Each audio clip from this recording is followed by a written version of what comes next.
Akala ko ang ginto ng pamilya Celestino ang magbibigay sa akin ng proteksyon. Ngunit sa loob ng mansyong ito, ang bawat hininga ko ay may katapat na parusa mula sa sarili kong ama. Isang lumang pag-ibig na muling nagliyab, isang matinding pagtataksil, at isang katotohanang pilit ibinabaon sa limot. Ako si Fina, ang ibon sa loob ng hawlang ginto, at ito ang aking paglipad patungo sa katarungan. You are nothing but a disappointment, Faustina. Isuot mo ang singsing na ito o kalimutan mong may ama ka na nagbigay sa iyo ng lahat. Ang mga salitang iyon ni Don Arsenio ay tila isang malupit na hatol na umaling-aungaw sa loob ng marangyang sasakyan, mas matalas pa sa kislap ng diamanteng pilit niyang isinusuot sa daliri ng anak. Walang sigaw, walang galit na nanggagalaiti, tanging ang malamig at tuyot na boses ng isang amang sanay na ang bawat utos ay sinusunod bilang batas. Sa bawat pantig, tila ba dahan-dahang pinapatay ni Arsenio ang huling munting apoy ng pag-asa sa puso ni Fina. Nakatitig lamang si Fina sa kanyang kandungan. Ang kanyang suot na Filipiniana na gawa sa pinakamahal na telang pinya ay tila naging isang mabigat na baluti na sumasakal sa kanyang hininga. Ang bawat burda ng damit ay tila mga tinik na tumutusok sa kanyang balat, isang marangyang kulungan na siya mismo ang pumayag na pasukin 10 taon na ang nakalilipas. Naramdaman niya ang matinding panunuyo ng kanyang lalamunan. Gusto niyang sumigaw, gusto niyang sabihing sapat na ang 10 taon ng pagiging masunuring manika, ngunit ang tanging lumabas sa kanyang mga labi ay ang nanginginig na buntong hininga. Isang contextual needle ang bumaon sa kanyang damdamin nang dahan-dahan silang bumaba sa tapat ng Iloilo Esplanade. Ang buong lungsod ay nababalot ng ingay at kulay ng fiesta. Naririnig ang masayang tugtugin ng mga banda sa malayo, ang amoy ng inasal at iba't ibang kakanin ay humahalimuyak sa hangin, at ang mga banderitas ay sumasayaw sa indayog ng amihan. Ngunit para kay Fina, ang bawat tawa ng mga taong nadadaanan nila ay tila isang pangungutya sa kanyang sariling pighati. Habang ang lahat ay nagdiriwang ng kalayaan at pasasalamat, siya ay narito upang formal na isuko ang huling bahagi ng kanyang kaluluwa sa pamilya Valencia. Smile, Fina. Many cameras are watching us. Don't embarrass the Celestino name.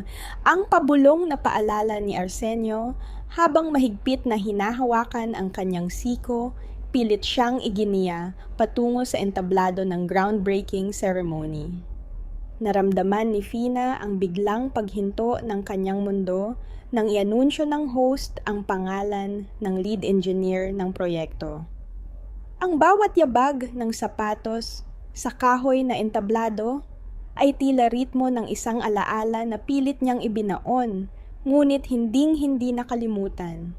Engineer Elias Macapagal, ang pagpapakilala ng boses sa speaker.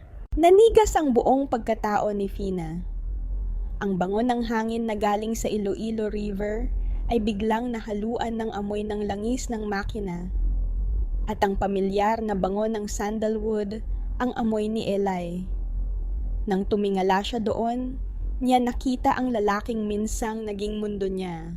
Hindi na ito ang payat na teenager na nakasuot ng madungis na overall sa talyer.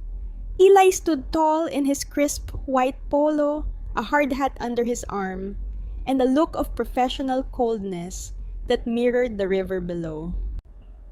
Nagtagpo ang kanilang mga mata sa gitna ng maraming tao. Isang internal crumbling ang naramdaman ni Fina. Ang bawat pangako, ang bawat halik sa ilalim ng ulan, at ang bawat luhang pumatak noong gabing itaboy niya ito, ay tila sabay-sabay na sumabog sa kanyang isipan. Naramdaman niya ang biglang panlalamig ng kanyang mga daliri at ang diamanteng singsing sa kanyang kamay ay tila naging kasing bigat ng isang dambuhalang bato. Ngunit ang katahimikan ng kanilang pagtatagpo ay pinunit ng boses ni Don Arsenio. Lumapit ang matanda kay Eli, may mapang-alipustang ngiti sa mga labi na tila ba isang hari na hinaharap ang isang hamak na alipin. Engineer Macapagal, or should I say the grease monkey of Iloilo, ang malakas na pang-uuyam ni Arsenio sapat na upang marinig ng mga malapit na bisita at mga reporter.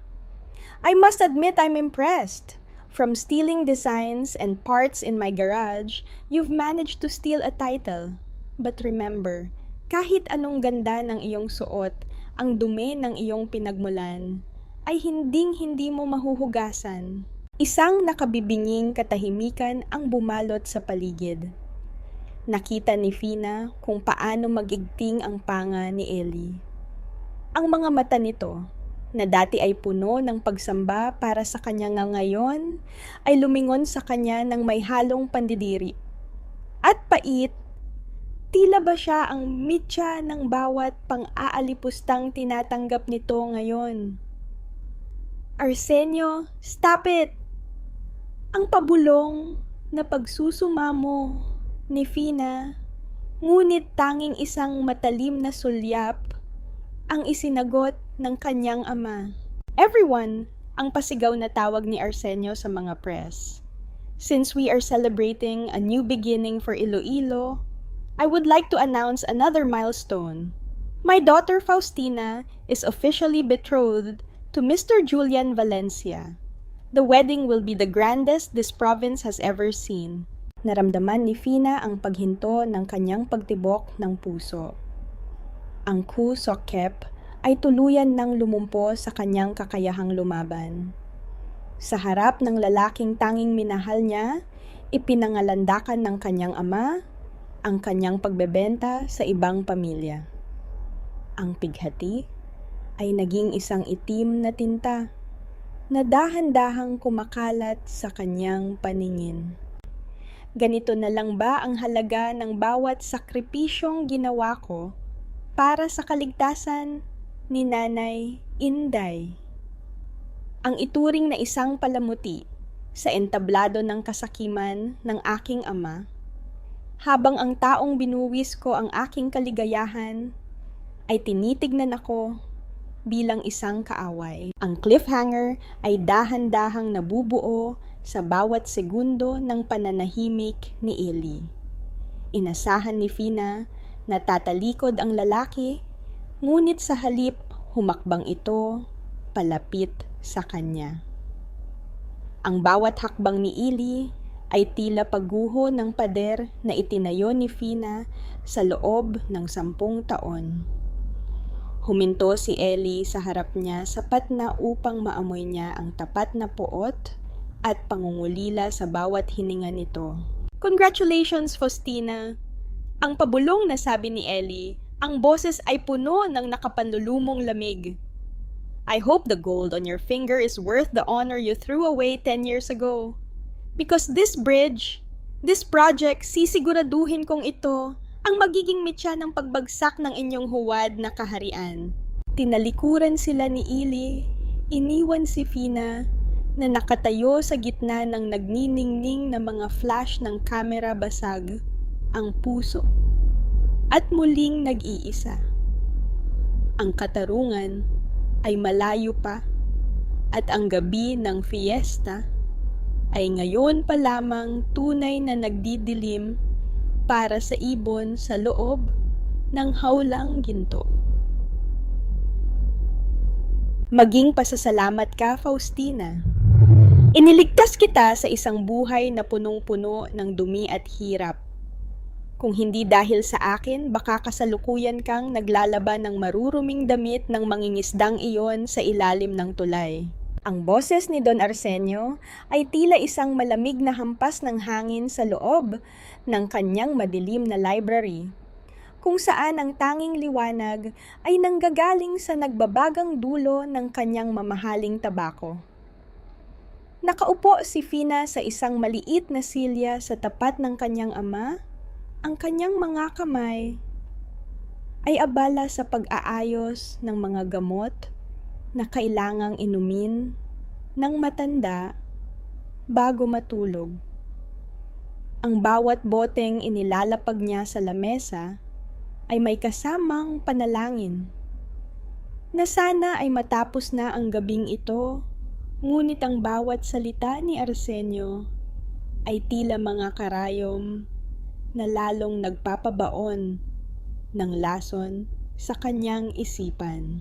Kamera luylay makikita ang miyamay ng eksena habang si Fina ay masugid na nag-aalaga sa kalusugan ng kanyang ama. Isang tungkuling inako niya bilang martir na anak ay kasalukuyan naman siyang tinatadtad ng mga salitang nagpaparamdam na wala siyang halaga. Ang karangyaan nang silid ang mga dekalidad na libro na nakahanay sa dingding at ang amoy ng lumang kahoy ay tila ba isang gintong bilangguan na dahan-dahang sumasakal sa kanyang pagkatao. Sa bawat segundo ng pananahimik ni Fina, nararamdaman niya ang panginginig ng kanyang mga tuhod. Tila ba ang lupa sa ilalim ng mansyong Celestino ay uunti-unti nang lumalambot at handa na siyang lamunin. Mama used to say that love is enough. Papatibo. Ang mahinang tugon ni Fina, ang kanyang boses ay halos isang bulong na lamang na tinangay ng usok ng tabako. And look where that brought her, namatay siyang mahirap nagtitiis sa isang maliit na kwarto habang ako ang nagbabayad ng kanyang mga utang, ang pasigaw na gaslighting ni Arsenio. Tumayo ang matanda at lumapit sa anak, ang kanyang anino ay dambuhalang gumapang sa pader. Huwag mong tularan ang kahinaan ng iyong ina. Ang mga Valencia ang magliligtas sa atin. At si Ellie Macapagal, he's just a ghost of a mistake you made 10 years ago. Huwag mo siyang hahayaang guluhin muli ang iyong isipan. Naramdaman ni Fina ang matinding pagsikip ng kanyang dibdib. Pighati ang dumaan sa kanyang isipan nang maalala niya ang gabing bago siya umalis patungong Maynila, 10 taon na ang nakalilipas. Nakita niya si Ellie sa labas ng kanilang gate, basang-basa ng ulan, may hawak na isang pirasong papel na naglalaman ng mga pangarap nila para sa isang maliit na talyer. Ngunit ang boses ni Arsenio, ang nanaig noon, ang banta na sisirain nito, ang buhay ng ina ni Ellie kung hindi siya lalayo. Ang sakripisyong iyon ay naging isang lihim na sugat na hanggang ngayon ay nagnanaknak pa rin sa bawat tibok ng kanyang puso. Nang makaalis si Arsenio upang magpahinga, na iwang mag-isa si Fina sa library. Ang katahimikan ay naging kasing bigat ng semento. Dahan-dahan siyang lumapit sa dambuhalang vault na nakatago sa likod ng painting ng kanilang mga ninuno. Salamat sa impormasyong ibinigay ni Tia Belen, ang matandang mayordoma na nakakita sa lahat ng kanyang paghihirap ay alam ni Fina ang code. Ang panginginig ng kanyang mga daliri habang pinipihit ang bakal ay tila ritmo ng isang magnanakaw sa sarili niyang tahanan.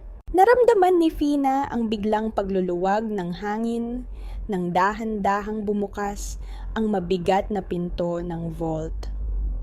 Walang ingay, tanging ang mahinang ugong ng aircon sa silid ang naririnig.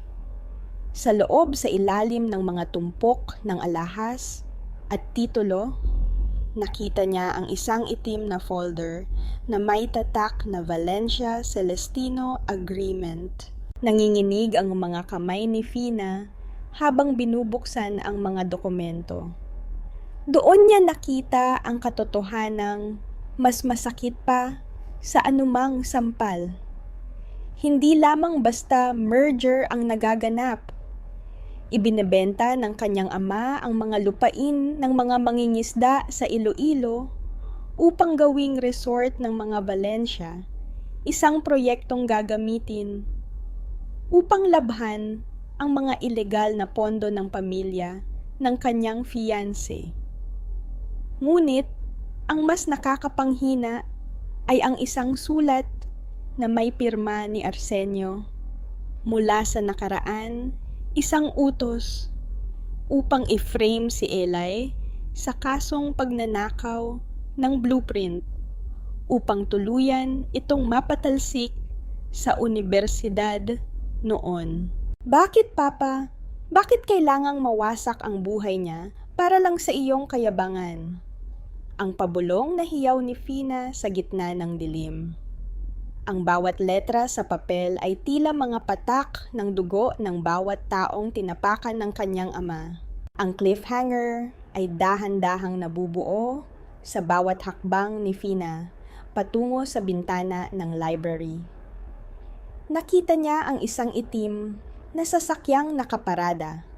Sa tapat ng mansyon, ang mga ilaw nito ay dahan-dahang kumukurap isang hudyat mula kay Octavio, ang abogado ni Arsenio, na nag-aalok ng tulong sa kanya. Ngunit sa gitna ng katahimikan, napansin ni Fina ang isang anino sa ilalim ng puno ng Nara. Isang lalaking nakatayo, nakatingala. Sa kanyang bintana, may hawak na isang pamilyar na kagamitan ng isang inhenyero, si Eli. Nanlamig ang buong pagkatao ni Fina. Ang mist of distrust ay muling bumalot sa paligid. Narito ba si Eli upang humingi ng paliwanag o narito siya upang saksihan ang huling gabi ng kapayapaan? Sa buhay ni Faustina, ang katarungan ay nasa kamay na ni Fina. Ngunit sa bawat segundo ng pananahimik ng lalaki sa baba, nararamdaman ni Fina na ang gintong hawla ay malapit nang sumabog mula sa loob. Hindi mo na kailangang magsuot ng maskara sa gitna ng dagat, Faustina. Wala namang mga kamera rito para hangaan ang iyong pagkukunwari. At wala rin ang iyong ama para diktahan ang bawat mong hininga. Ang boses ni Eli ay kasing lamig ng simoy ng hangin na nagmumula sa kailaliman ng Iloilo Strait. Nakaupo siya sa kabilang dulo ng maliit na bangka, ang kanyang mga kamay ay mahigpit na nakakapit sa gilid ng kahoy habang ang kanyang paningin ay nakapako sa malawak na asul na tubig. Ang bawat salita niya ay tila isang matalim na piraso ng yelo na dahan-dahang tumatama sa dibdib ni Fina. Naramdaman ni Fina ang matinding panunuyo ng kanyang lalamunan. Kasalukuyan silang patungo sa isla, kung saan itatayo ang pundasyon ng tulay, isang survey mission na hindi niya matanggihan dahil sa utos ni Don Arsenio upang bantayan ang kanilang investment. Ang bango ng alat ng dagat at ang amoy ng luma at basang kahoy ay nagpapaalala sa kanya ng mga hapon noong sila ay bata pa, noong ang bangkang ito ay hindi simbolo ng trabaho, kundi simbolo ng kanilang kalayaan.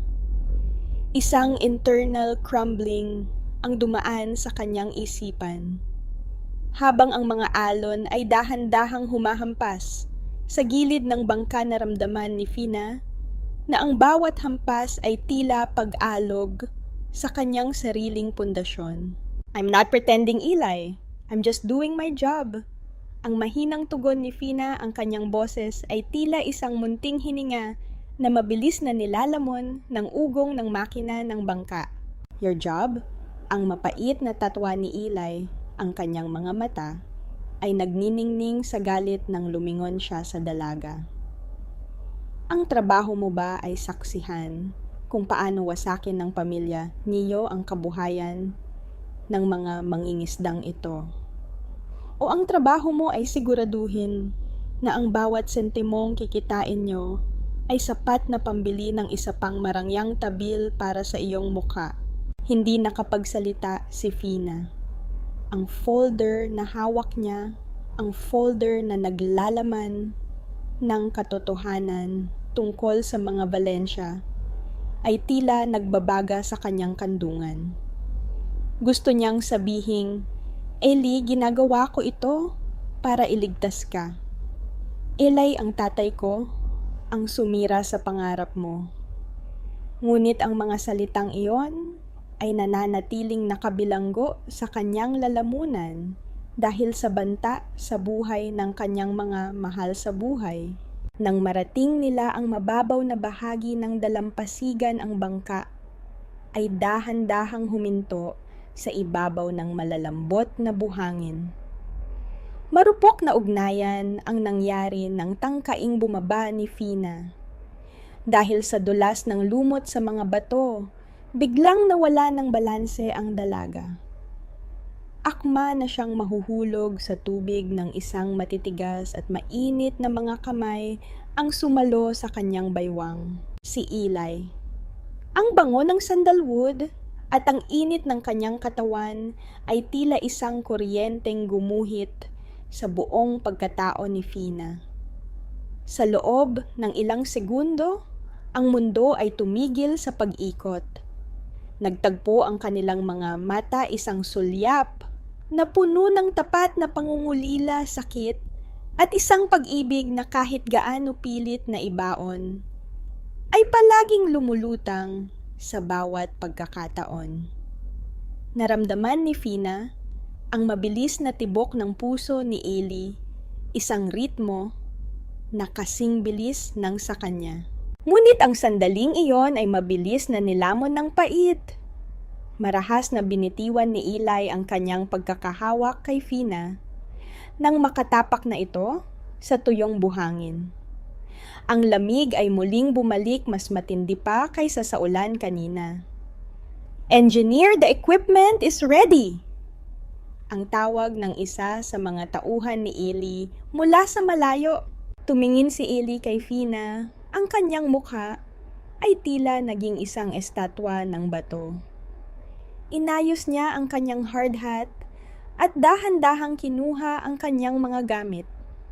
Bago siya lumakad palayo, huminto siya at binigyan si Fina ng isang tingin na puno ng panghahamak. Huwag kang mag-alala, Faustina. Hinding-hindi na kita hahayaang mahulog muli dahil sa pagkakataong ito, hindi na ako ang sasalo sa iyo. Ang pabulong na sabi ni Eli, ang bawat salita ay may dalang bigat ng 10 taon ng paghihintay. Huwag kang magkunwaring nag-aalala sa mga tao rito dahil alam nating dalawa na ang mga Celestino ay marunong lang magmahal ng isang bagay, ang kanilang ginto. Naiwang nakatayo si Fina sa gitna ng dalampasigan ang kanyang mga paa, ay dahan-dahang lumulubog sa basang buhangin. Ang sikat ng araw ay nagniningning sa kanyang diamanteng singsing. Tila ba ito ay isang paalala ng kanyang pagkakabilanggo? Isang malalim na pighati ang kumurot sa kanyang puso. Ang lalaking inakala niyang tanging makakaintindi sa kanya ay siya na ngayong hukom na nagpako sa kanya sa krus ng kanyang mga lihim. Ang cliffhanger ay dahan-dahang nabubuo sa bawat hakbang ni Eli patungo sa construction site. Napansin ni Fina ang isang grupo ng mga lalaking nakasuot ng itim na jacket na nakatayo sa di kalayuan tinitignan ang bawat galaw ni Eli, ang mga tauhan ng mga Valencia. Alam ni Fina na ang survey mission na ito ay isang bitag at ang buhay ni Ellie ay kasalukuyan nang nakasalalay sa isang hibla ng buhok. Handa na ba ang ibon sa loob ng hawlang ginto na basagin ang mga rehas upang iligtas ang lalaking kinamumuhian siya? O hahayaan na lang niya na ang agos ng katarungan ay tangayin ang lahat ng kanilang natitirang pag-asa? Walang puwang ang awa sa mundo nating ginagalawan, Faustina. Ang engineer na iyon, he is just a pebble on the road to our legacy. Kung kailangang durugin siya upang manatili tayong nakatayo, gagawin ko iyon nang walang pag-aalinlangan. Ang boses ni Don Arsenio ay tila isang matalim na labaha na dahan-dahang humihiwa sa bawat hibla ng dangal ni Fina. Nakaupo ang matanda sa kanyang dambuhalang silya habang si Fina ay nakaluhod sa kanyang paanan, dahan-dahang minamasahe ang kanyang mga binti gamit ang amoy eucalyptus na langis. Ito ang papel na pilit na ibinibigay sa kanya ang maging masunuring anak sa harap ng lahat, habang ang bawat haplos ng kanyang mga kamay ay tila pagtataksil sa lalaking kasalukuyan ng pinaplano ng kanyang ama na hiyain at sirain. Naramdaman ni Fina ang matinding panunuyo ng kanyang lalamunan. Ang bawat paghugot niya ng hininga ay tila paghigop ng isang nakakasakal na alikabok. Isang contextual needle ang bumaon sa kanyang puso nang maalala niya ang anyo ni Ellie sa dalampasigan kanina. Ang mga kamay nito na puno ng kalyo sa paggawa, ang mga matang dati ay puno ng pangarap, ngayon ay balot na ng pait. Paano niya masisikmura na pagsilbihan ang taong naging mitya ng pighati ng taong mahal niya? Ang miyamai ng sitwasyon ay tila isang malamig na kamay na sumasakal sa kanyang leeg sa gitna ng marangyang mansyon ng mga Celestino. Yes, Papa, I understand. Ang pabulong na sagot ni Fina, ang boses niya ay halos isang hininga na lamang na nilamon ng katahimikan ng gabi. Nang tuluyan ng makatulog ang matanda, dahan-dahang tumayo si Fina at lumabas ng silid. Ang bawat yabag niya sa makinis na sahig ay tila ritmo ng isang magnanakaw na nagmamanman sa sarili niyang tahanan. Tinungo niya ang madilim na bahagi ng kusina, kung saan alam niyang naroon si Tia Belen, ang mayordomang naging pangalawang ina niya sa loob ng hawlang ginto na ito. Kalinga ang namayani nang makita ni Tia Belen si Fina. Kumuha ang matanda ng isang tasa ng mainit na tsokolate, isang Ilonggo delicacy na tinatawag na tablea, at inabot ito sa dalaga. Ang init ng tasa na humahaplos sa nalamigang mga palad ni Fina ay tila ba isang munting gamot sa kanyang sugatang kaluluwa. Nene, huwag mong ubusin ang sarili mo sa pighati. Ang mahinang bulong ni Tia Belen habang dahan-dahang hinahaplos ang buhok ni Fina. Alam ko kung bakit ka balisa. Tungkol ba ito sa pagbabalik ni Ellie? Tumango si Fina, ang kanyang mga mata ay nagsisimula ng manunubig. Tia, bakit kailangang maging ganito kalupit si Papa? Nakita ko ang mga dokumento sa vault. Hindi lang siya ang may ayaw sa amin. Siya rin ang dahilan kung bakit naparatangang magnanakaw si Ellie noon. Lumingon si Tia Belen sa paligid upang tiyaking walang nakikinig bago muling humarap kay Fina. Ang boses ng matanda ay naging kasing hina ng isang bulong ng hangin. Nakita ko ang lahat, Faustina. 10 taon na ang nakalilipas noong nasa talyer pa ang batang iyan. Ang tatay mo mismo ang nag-utos kay Octavio na ilagay ang mga piyesa at ang blueprint sa bag ni Eli.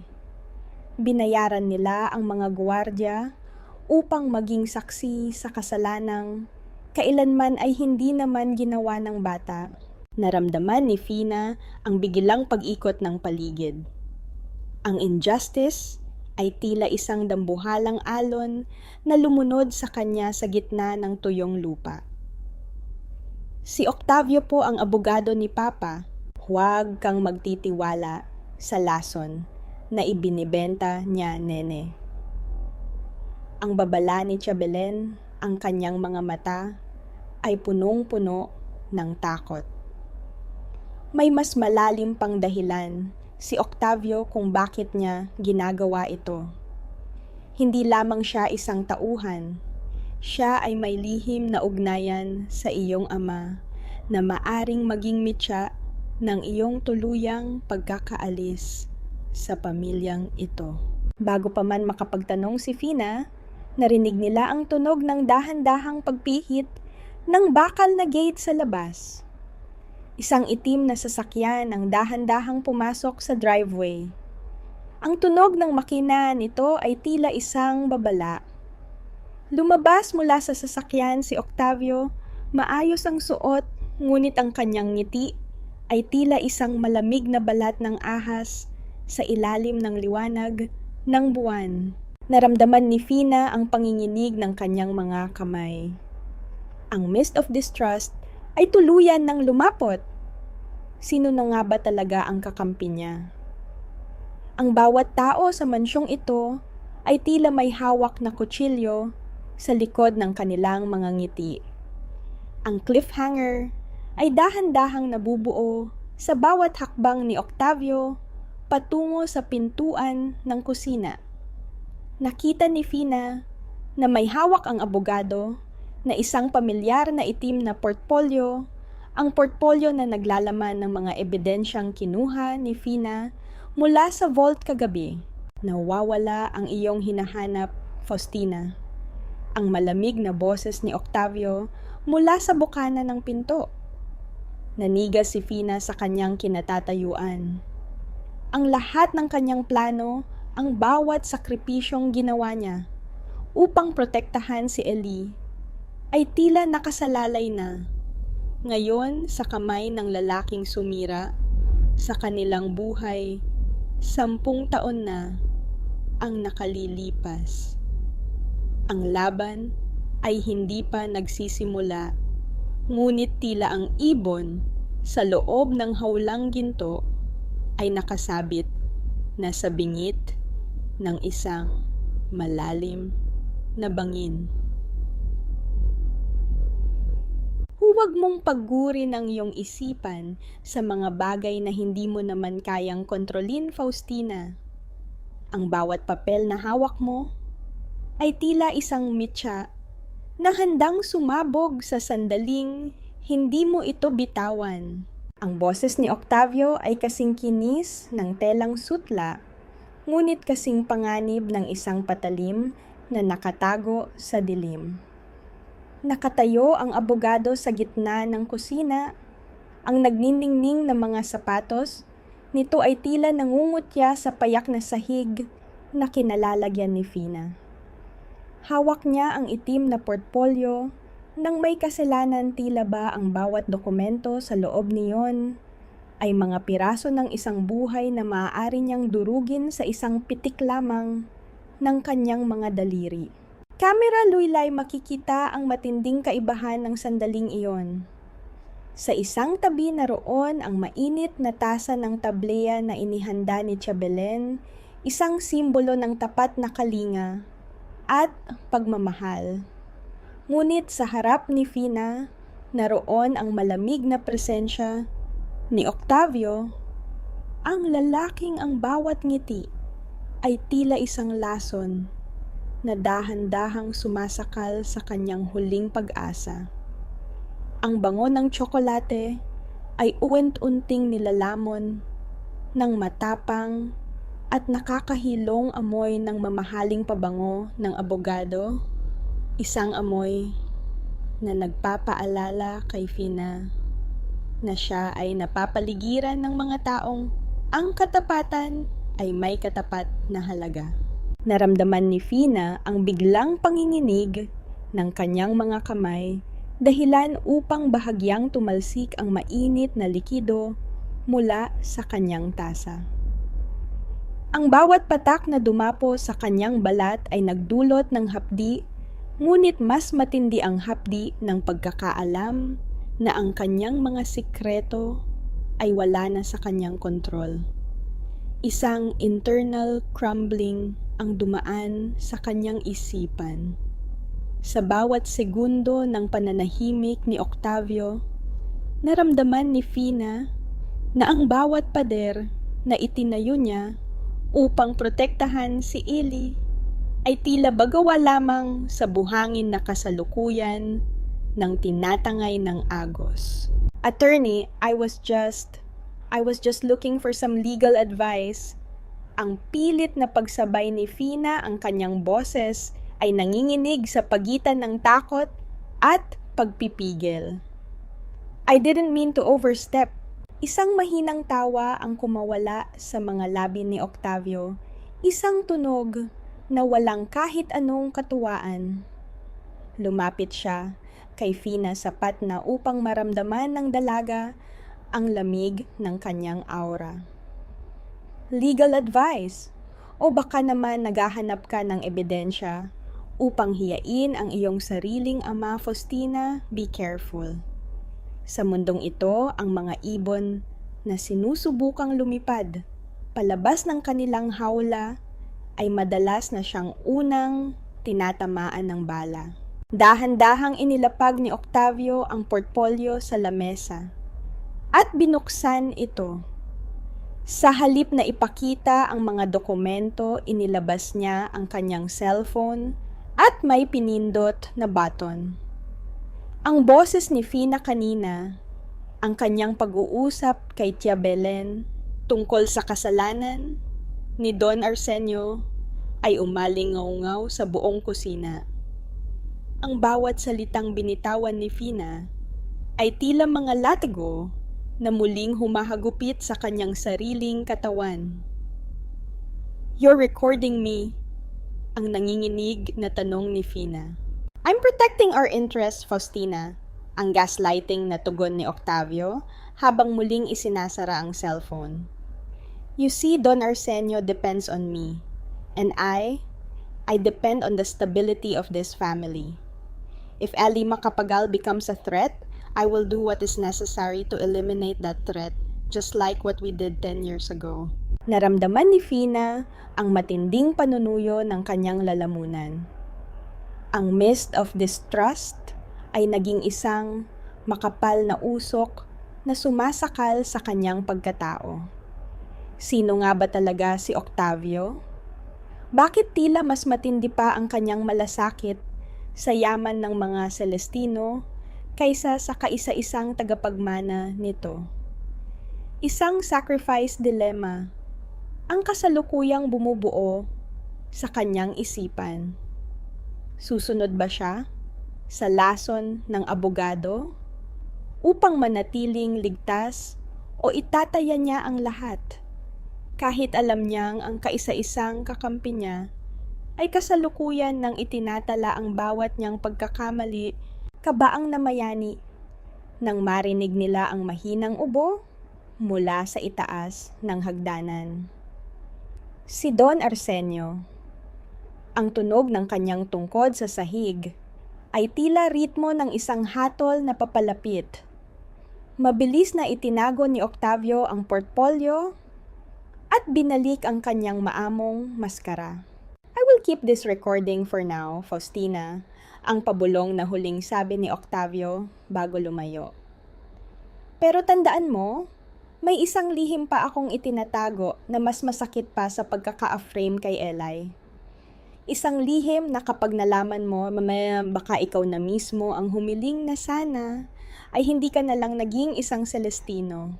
Ang cliffhanger ay dahan-dahang nabubuo sa bawat hakbang ni Octavio palabas ng kusina. Tumingin si Fina kay Tia Belen at nakita niya ang matinding takot sa mga mata ng matanda. Ano ang ibig sabihin ni Octavio? Mayroon pa bang mas malalim na dumi ang pamilyang ito na hindi pa niya natutuklasan? Ang katarungan ay tila isang bituin na lalong lumalayo sa tuwing dumarating ang umaga. At sa gitna ng katahimikan ng mansyon, naramdaman ni Fina na ang gintong hawla ay hindi lamang gawa sa bakal kundi gawa sa mga kasinungalingang handang pumatay sa sandaling hawakan mo ang katotohanan. Faustina, pumunta ka sa library. Ngayon din, huwag mong paghintayin ang kaisa-isang taong nagbibigay sa iyo ng dangal na kasalukuyan mong sinasayang. Ang boses ni Don Arsenio ay umalingaw-ngaw mula sa intercom ng mansyon, tila isang malamig na hatol na pumuputol sa anumang balak ni Fina na huminga ng malalim. Nakatayo si Fina sa loob ng kanyang silid, hawak ang isang maliit na kahon na may lamang regalong relo, isang regalo para sa kapatid ni Maring na nakatakdang magtapos ng kolehiyo. Sa kabila ng lahat ng gulo, inuna pa rin ni Fina ang kapakananan ng pamilya ng kanyang matalik na kaibigan, ang taong inisip niyang tanging hantungan ng kanyang katapatan sa gitna ng mapagkunwaring mundo ng mga Celestino. Naramdaman ni Fina ang biglang panunuyo ng kanyang lalamunan nang mapansin niyang ang aklat na pinagtataguan niya ng USB drive sa itaas ng kanyang aparador ay bahagyang nakalihis. Ang bawat paghugot niya ng hininga ay tila paghigop ng isang tuyong alikabok na sumasakal sa kanyang baga. Dahan-dahan niyang inakyat ang maliit na tuntungan upang silipin ang loob ng aklat. Ang kaba sa kanyang dibdib ay naging isang matinding panlalamig nang makita niyang wala na roon ang maliit na itim na gamit ang USB na naglalaman ng lahat ng ebidensya laban sa mga Valencia. At ang pag-frame kay Ellie, 10 taon na ang nakalilipas. Nasaan? Nasaan na yon? Ang pabulong na tanong ni Fina, sa hangin ang boses niya ay nanginginig sa gitna ng katahimikan. Eksaktong bumukas ang pinto ng kanyang silid at pumasok si Maring. Ang kanyang kaibigan ay nakayuko, ang mga kamay ay mahigpit na nakakapit sa laylayan ng kanyang uniforme. Punong-puno ng kaba ang anyo ni Maring at ang bawat patak ng pawis sa noo nito ay tila nagsasalita ng isang katotohanang hindi pa kayang aminin ng kanyang mga labi. Maring, buti dumating ka. May nakita ka bang pumasok dito? Nawawala ang USB, Maring. Ang USB na magliligtas kay Ellie. Ang nagmamadaling sabi ni Fina habang lumalapit sa kaibigan. Masakit na katahimikan ang namayani. Hindi tumingin si Maring sa mga mata ni Fina. Sa halip, dahan-dahan itong lumuhod sa sahig, humahagulgol ng walang boses na lumalabas. Doon sa gitna ng karangyaan ng silid ni Fina, natanto ng dalaga ang pinakamaitim na uri ng pagtataksil. Ang taong kasama niyang nangarap, ang taong alam ang bawat patak ng kanyang luha para kay Ellie, ay siya ring taong nagbaon sa kanya sa hukay. Ate Fina, patawarin mo ako. Pakiusap, patawarin mo ako. Ang hikbi ni Maring, ang bawat salita ay tila mga kuko na kumakalmot sa puso ni Fina. Si Junior, ang scholarship niya. Sabi ni Don Arsenio, kapag hindi ko ibinigay ang USB, hihilahin niya ang lahat ng tulong sa pamilya ko. Ipapakulong niya ang tatay ko dahil sa mga utang nito sa kanya. Wala akong choice, Ate Fina. Wala akong choice kundi ang iligtas ang pamilya ko. Naramdaman ni Fina ang paghinto ng pagtibok ng kanyang puso. Ang injustice ay tila isang dambuhalang alon na lumunod sa kanya sa gitna ng tuyong lupa. Paanong ang isang utang na loob ay nagagawang gawing halimaw Ang isang mabuting tao, ang miyamain ng sitwasyon, ay tila isang nakakasakal na usok. Habang binubuwis ni Fina ang sariling kaligayahan upang tulungan ang pamilya ni Maring, ang huli naman ay kasalukuyan nang ibinebenta ang kanyang kaluluwa sa sarili niyang ama. Ipinagkatiwala ko sa iyo ang buhay ko, Maring, ang mahinang sabi ni Fina. Ang boses niya ay walang galit, tila ba? Ang pighati ay tuluyan ng pumatay sa anumang emosyon na natitira sa kanya. Ipinagkatiwala ko sa iyo ang dangal ni Ellie. Patawad, Ate Fina! Patawad! Hindi na sinagot ni Fina ang mga pagsusumamo ni Maring. Dahan-dahan siyang tumalikod at lumakad patungo sa library ni Don Arsenio. Ang bawat hakbang niya sa makinis na sahig ay tila ritmo ng isang martsa patungo sa kanyang sariling bitayan. Narating niya ang dambuhalang pinto na gawa sa Nara. Huminga siya ng malalim bago ito itulak binaliwala ang panginginig ng kanyang mga tuhod. Sa loob ng library, nakaupo si Don Arsenio sa kanyang dambuhalang lamesa. Sa tabi niya, nakatayo si Octavio, ang abogado na may isang mapaglaro at mapanganib na ngiti sa mga labi. Sa gitna ng lamesa, nagniningning sa ilalim ng ilaw ang itim na USB drive, ang mitya ng kanyang huling pag-asa. Looking for this, Faustina, ang malamig na bungad ni Arsenio, habang dahan-dahang pinapaikot ang USB sa kanyang mga daliri. Akala mo ba ay sapat na ang iyong talino upang tapatan ang ang aking kapangyarihan? Inisip mo ba na ang isang hamak na katulong ay mas magiging tapat sa iyo kaysa sa taong nagpapakain sa kanyang pamilya? Naramdaman ni Fina ang matinding panunuyo ng kanyang lalamunan. Ang mist of distrust ay tuluyan ng lumapot, tila ba ang bawat anino sa mansyong ito ay kasalukuyan ng nakalahad upang sakalin siya. Tumingin siya kay Octavio at doon niya nakita ang isang folder na may pangalang Makapagal, Project Termination. Papapakiusap, huwag mong idamay ang proyekto ni Eli.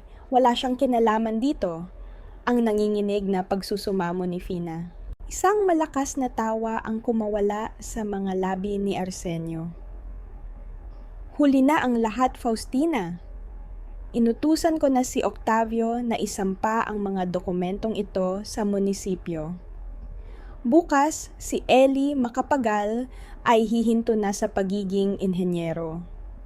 Siya ay magiging isang kriminal muli, gaya ng 10 taon na ang nakalilipas. At ikaw, lumapit si Arsenio sa kanyang anak at marahas na hinawakan ang kanyang baba upang itingala ang kanyang mukha. Ikaw ay mananatili rito sa loob ng iyong silid.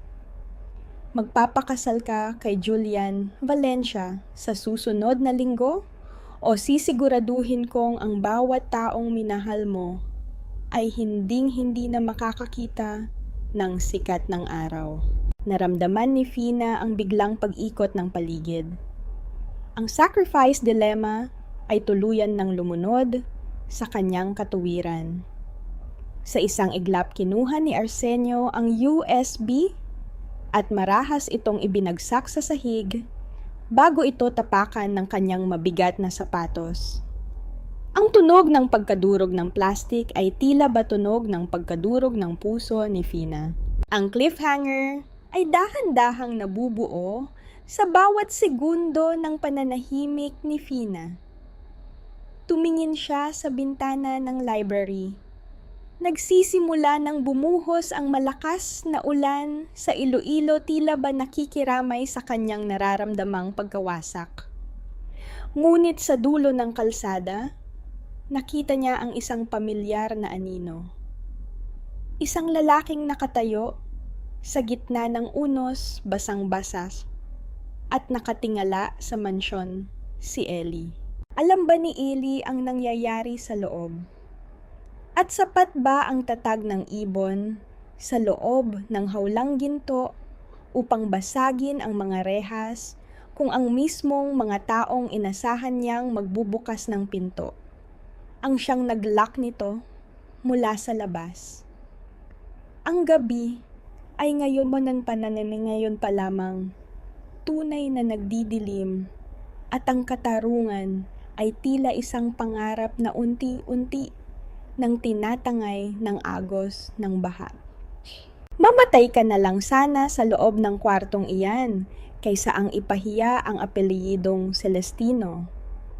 Wala ka ng silbi sa akin kundi ang maging pambayad sa utang na loob ng pamilyang Valencia. Simula ngayong gabi ang bawat patak ng iyong luha ay pag-aari ko na rin. Ang boses ni Don Arsenio ay tila isang malamig na hampas ng bakal sa pintuan bago narinig ni Fina ang tuyong tunog ng pagpihit ng susi mula sa labas. Nakatayo ang dalaga sa gitna ng kanyang marangyang silid. Suot pa rin ang kanyang puting Filipiniana na ngayon ay may mga mantsana ng dumi at ulan mula sa kalsada. Nanigas ang kanyang buong katawan, ang kanyang mga kamay ay dahan-dahang bumaba mula sa kanyang mukha habang tinititigan ang saradong pinto. Ang bawat paghugot niya ng hininga ay tila paglunok ng mga piraso ng basag na kristal mahapdi, nakakasakal at punong-puno ng pait. Kamera luylay makikita ang nakapanlulumong kaibahan ng kanyang kalagayan. Narito siya sa gitna ng karangyaan, ang malambot na kama na gawa sa seda, ang mga dambuhalang salamin na may gintong frame at ang bango ng mga mamahaling kandila. Ngunit sa paningin ni Fina, ang bawat gamit sa loob ng silid na ito ay tila mga rehas na dahan-dahang sumasakal sa kanyang kaluluwa. Isang internal crumbling ang dumaan sa kanyang isipan. Sa loob ng 10 taon, inakala niya na ang kanyang pananahimik ay proteksyon para sa mga taong mahal niya. Ngunit ngayon, natanto niya na ang kanyang sakripisyo ay isa lamang pagkakataon para sa kanyang ama na lalong higpitan ang tanikala sa kanyang leeg. Naramdaman ni Fina ang panginginig ng kanyang mga tuhod hanggang sa dahan-dahan siyang napaupo sa malamig na sahig. Ang pighati ay tila isang dambuhalang alon na lumunod sa kanya dahilan upang mapahagulgol siya nang walang boses na lumalabas. Bakit pati ikaw ay naging bahagi ng dilim na ito? Ang tanong na paulit-ulit na sumisigaw sa kanyang isipan. Ang pagtataksil ng kaibigan ay mas masakit pa kaysa sa bawat sampal na natanggap niya mula sa kanyang ama. Kalinga ang namayani nang marinig ni Fina ang mahinang katok sa siwang ng pinto para sa mga pusa sa ilalim. Isang maliit na tray ng mainit na arroz caldo ang dahan-dahang ipinasok ni Tia Belen. Sa ilalim ng tela ng napkin, napansin ni Fina ang isang maliit na piraso ng tuyong driftwood, isang piraso ng kahoy na madalas makita sa baybayin ng Iloilo.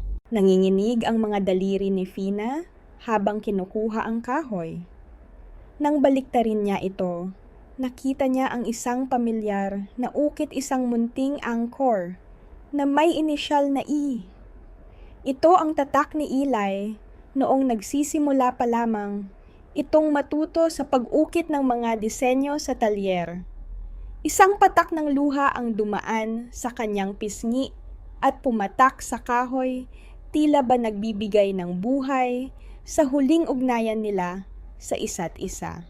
Tiis lang, nene, ang pabulong na boses ni Tia Belen mula sa kabilang panig ng pinto. Nasa labas, si Ellie. Hindi siya aalis hanggat hindi kanya nakikita. Pinapaabot niya ito. Huwag ka raw susuko dahil ang dagat ay palaging bumabalik sa dalampasigan. Naramdaman ni Fina ang biglang pagdaloy ng init sa kanyang dibdib. Ang munting kahoy na hawak niya ay tila naging isang makapangyarihang sandata sa gitna ng kanyang pagkakabilanggo. Hindi na siya nag-iisa.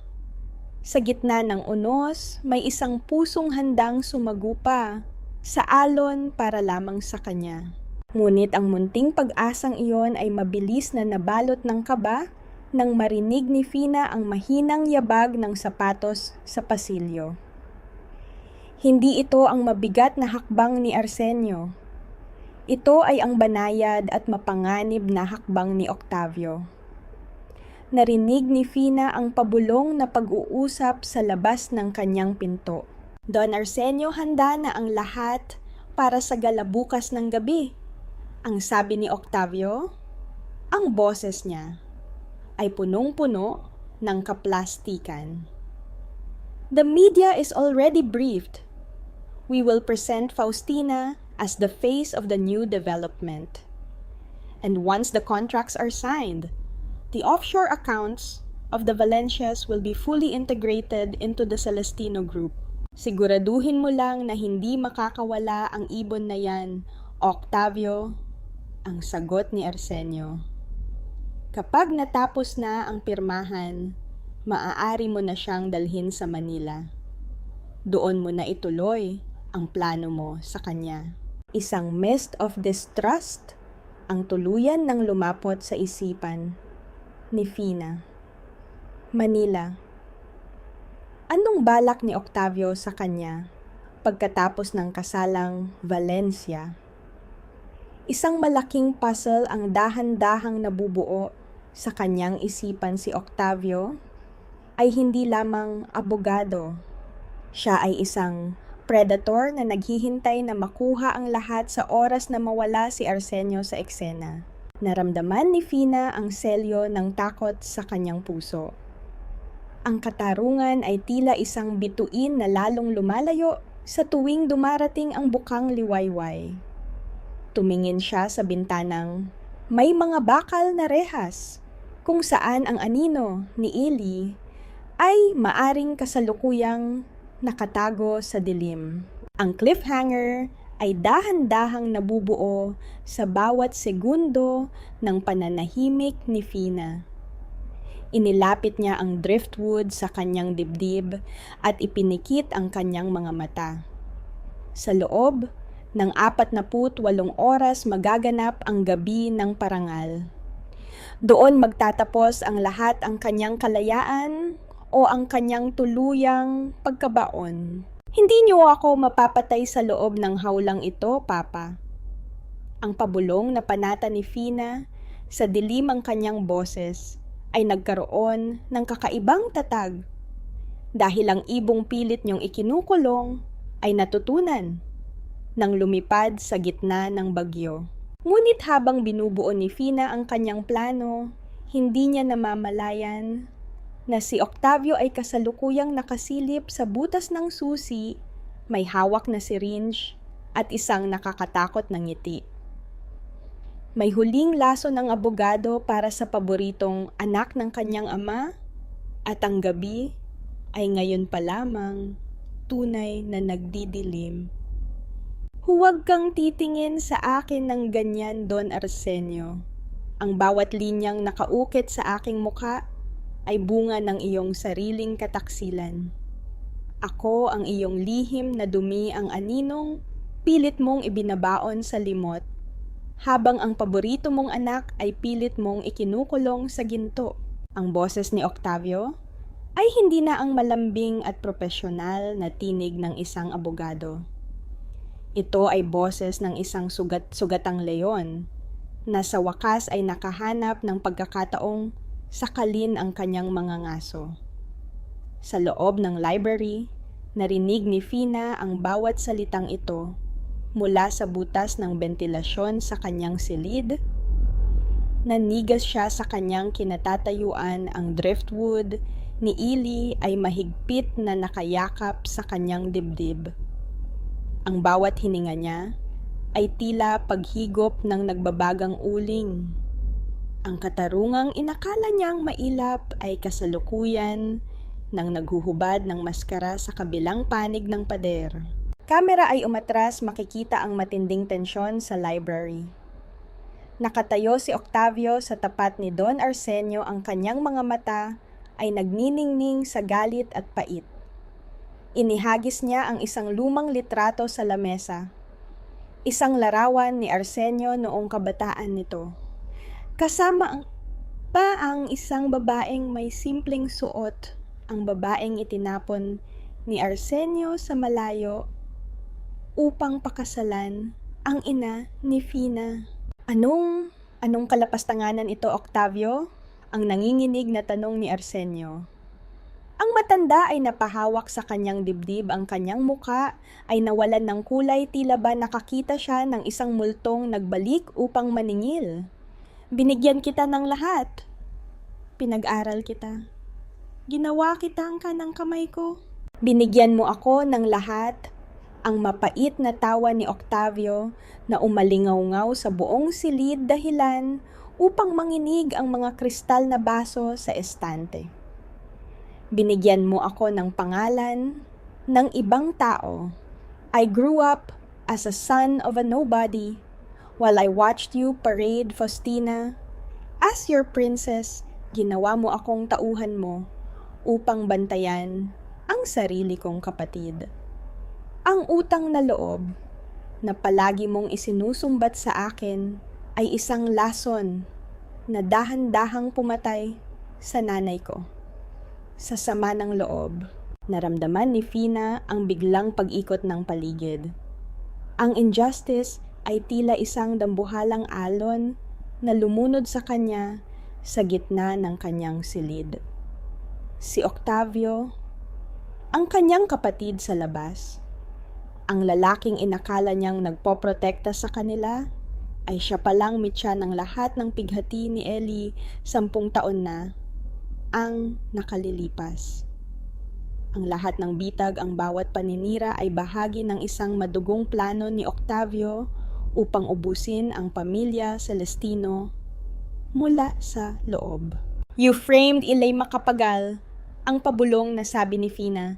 Sa dilim ang kanyang boses ay basa ng luha. Hindi lang para kay Papa, kundi para mawasak din ako. Ngayon, Don Arsenio, patuloy ni Octavio habang dahan-dahang inilalabas ang syringe na kanina pa niya hawak. Ang gabi ng parangal bukas ay hindi magiging tungkol sa inyo. It will be the night I inherit everything. Pirmahan mo ang huling testamentong ito, ang nagsasabing kusamong ibinibigay ang pamamahala kay Faustina. At ako ang tatayong trustee niya habang ikaw ay nagpapahinga sa isang pasilidad sa ibang bansa. Hindi ko gagawin yan! Ang pagsusumamo ni Arsenio, ang boses niya ay halos isang bulong na lamang. Kataksilan ang namayani nang marinig ni Fina ang marahas na pagbagsak ng katawan ni Arsenio sa sahig. Ang tunog ng kanyang tungkod na tumama sa marmol ay tila hudyat ng pagtatapos ng isang era. Sinubukan ni Fina na sumigaw na kalampagin ang pader, ngunit ang takot para sa sarili niyang buhay ang nagpatigil sa kanya. Nakita niya mula sa siwang ng pinto ang anino ni Octavio na dahan-dahang lumalapit sa kanyang silid. Naramdaman ni Fina ang matinding panunuyo ng kanyang lalamunan. Ang mist of distrust ay tuluyan ng lumapot. Wala na siyang kakampi sa loob ng mansyong ito. Si Tia Belen ay kasalukuyan ng tinatakot ng mga tauhan ni Octavio at ang kanyang ama ay kasalukuyan ng biktima ng sarili niyang mga lihim. Isang sacrifice dilemma ang kasalukuyang bumubuo sa kanyang isipan. Mananatili ba siyang nakatago upang iligtas ang sarili? O lalabas siya upang harapin ang halimaw na nagmula sa dugo ng kanyang ama? Faustina, alam kong nakikinig ka. Ang pabulong na boses ni Octavio mula sa kabilang panig ng pinto. Ang tunog ng kanyang mga kuko na kumakalmot sa kahoy ay tila ba tunog ng isang hayop na naghihintay ng biktima. Don't worry sis, hindi kita papatayin. I will just make sure you remain my beautiful puppet forever. Bukas sa harap ng mga Valencia, gagampanan mo ang huling papel mo bilang paboritong anak, bago kita tuluyang ibaon sa limot. Nanginginig ang buong katawan ni Fina habang yakap ang driftwood ni Eli. Isang internal crumbling ang dumaan sa kanyang puso nang maalala niya ang tawa ni Maring at ang mga pangako ng kanyang ama. Lahat ay kasinungalingan. Lahat ay ginto sa labas ngunit bulok sa loob. Ang cliffhanger ay dahan-dahang nabubuo sa bawat pagpihit ni Octavio sa seraduran ng pinto ni Fina. Ang tunog ng bakal na dahan-dahang bumubukas ay tila ba tunog ng isang bitayan. Tumingin si Fina sa bintana. Ang ulan sa labas ay tila ba nagngangalit na agos na nagnanais na pasukin ang mansyon. Sa gitna ng kidlat nakita niya ang isang anino sa labas ng gate, isang lalaking may hawak na martilyo at pilit na binabasag ang padlock ng mansyon. Si Ellie. Handa na ba ang inhenyero na pasukin ang palasyo ng mga Celestino upang iligtas ang babaeng minsang sumira sa kanyang buhay o ang gabi ng paniningil ay magsisimula ng mas maaga sa isang madugong engkwentro sa pagitan ng tunay na anak at ng anino ng nakaraan. Ang katarungan ay narito na ngunit ang bawat segundo ay tila isang mitya na dahan-dahang nasusunog patungo sa isang pagsabog na wawasak sa Iloilo. Masyado kang maganda para mabulok sa dilim, Faustina. Ngunit ang iyong kagandahan ay isa lamang palamuti sa koronang ako na ang magmamay-ari simula ngayong gabi. Ang boses ni Octavio ay tila lason na dahan-dahang pumasok sa silid kasabay ng marahas na pagbukas ng pinto. Nakatayo ang abogado sa bukana, ang kanyang muka ay balot ng isang ngiting punong-puno ng tagumpay at nakakapangilabot na katuwaan. Nakatayo si Fina sa gilid ng bintana. Ang kanyang mga kamay ay mahigpit na nakakapit sa driftwood na bigay ni Eli. Ang bawat paghinga niya ay tila paglunok ng mga bubog, mahapdi nakakasakal, at punong-puno ng pait. Isang internal crumbling ang dumaan sa kanyang isipan nang maalala niya ang anyo ng kanyang ama na nakasalampak sa library kanina. Ang palasyong itinayo ni Don Arsenio ay tuluyan nangang naging isang libingan ng mga lihim. At si Octavio ang siyang tumatayo bilang huling hukom. Kamera luylay makikita ang nakapanlulumong kaibahan ng eksena. Narito si Fina suot ang kanyang puting Filipiniana na simbolo ng kadalisayan ng mga Celestino. Ngunit sa harap niya ay ang demonyong nagmula sa mismong dugo ng kanyang ama. Ang karangyaan ng silid ang mga dambuhalang salamin at malalambot na carpet ay tila mga rehas na lalong humihigpit sa bawat segundo ng pananahimik ni Octavio. Paanong ang isang taong inasahan mong magpoprotekta sa'yo ay siya palang mitya ng iyong tuluyang paglalaho?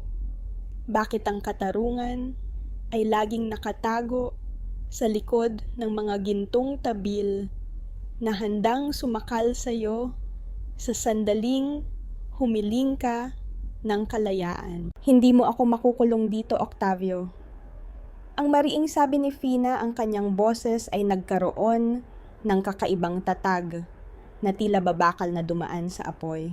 Sino ang magliligtas sa'yo? Ang inhenyerong kasalukuyang binabasag ang gate sa labas? Ang pang-uuyam ni Octavio habang dahan-dahang lumalapit. Hayaan mo siyang mapagod. Sa oras na makapasok siya rito, Ang mga pulis na binayaran ko ang sasalubong sa kanya. Isang trespasser na nagtangkang saktan ang tagapagmana ng mga Celestino. Iyan ang magiging headline bukas. Kalinga ang biglang namayani nang marinig nila ang isang malakas na tunog ng pagkabasag ng paso sa pasilyo. Si Tia Belen. Ang matandang mayordoma ay kasalukuyang sumisigaw ng saklolo mula sa library. Don Arsenio, Don Arsenio, huwag niyo kaming iwan. Ang histeryang hiyaw ng matanda na sadyang ginawa upang makuha ang atensyon ni Octavio. Sa saglit na pagkalito ng abogado, mabilis na kumilos si Fina. Hindi bilang isang manikang Celestino, kundi bilang isang babaeng handang lumaban para sa katotohanan. Marahas niyang itinulak ang mabigat na vanity mirror patungo sa direksyon ni Octavio, dahilan upang mapaatras ang lalaki. Binaliwala ni Fina ang hapdi ng pagkakaipit ng kanyang daliri sa pintuan. At mabilis na tumakbo patungo sa fire exit sa dulo ng pasilyo na itinuro sa kanya ni Tia Belen noon. Nang makarating sa labas ng mansyon, sinalubong si Fina ng hagupit ng ulan at ang nakakabulag na liwanag ng kidlat. Ang puting Filipiniana niya ay mabilis na nabalot ng putik, ngunit hindi siya huminto. Narating niya ang gate, kung saan nakita niya ang anyo ni Ellie na kasalukuyan ng nakikipagbuno sa huling tanikala ng mansyon. Sa tindi ng puwersa ng inhenyero, tuluyang bumigay ang bakal na trangka. Fina, ang pasigaw na tawag ni Ilay nang makita ang dalaga. Mabilis siyang lumapit at binalot si Fina sa kanyang mga bisig. Ang bango ng sandalwood at ang init ng kanyang katawan ay tila naging isang banal na kalinga sa gitna ng unos. Ellie, si Papa, si Octavio, ang hikbi ni Fina habang idinidikit ang kanyang mukha sa basa at matigas na dibdib ni Ellie. Alam ko na ang lahat, Fina, sinabi sa akin ni Tia Belen sa telepono. Ang pabulong na sabi ni Ilay, ang kanyang boses ay puno ng pambihirang tatag. Huwag kang matakot. Hindi na tayo ang mga batang itinapon nila, 10 taon na ang nakalilipas. Sumakay ka na sa sasakyan. Dinala ni Ellie si Fina sa kanyang maliit at payak na bahay sa gilid ng dalampasigan, isang lugar na malayo sa kislap ng mga diamante ng mga Celestino.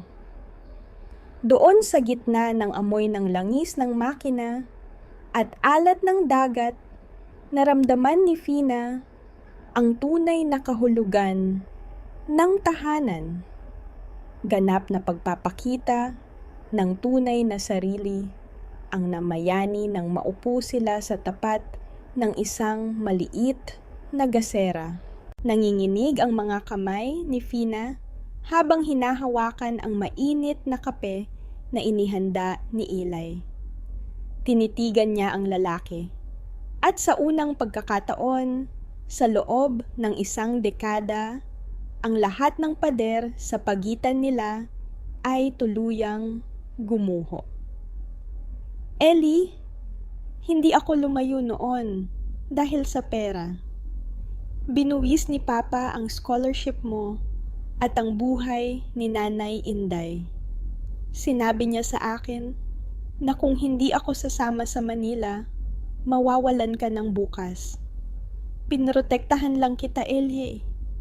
I'm so sorry kung inakala mong itinapon kita. Napatigil si Elay. Ang bawat salita ni Fina ay tila isang malakas na alon na humahampas sa kanyang sariling pighati.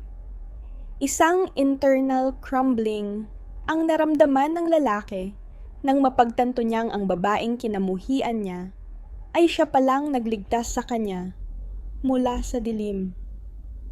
Dahan-dahan niyang hinawakan ang sugatang kamay ni Fina at hinalikan ang bawat dulo ng daliri nito. Patawarin mo ako, Faustina.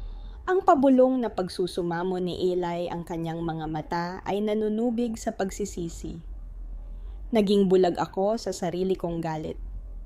Pero pangako, simula ngayong gabi, ang bawat disenyo ng buhay ko ay itatayo ko kasama ka.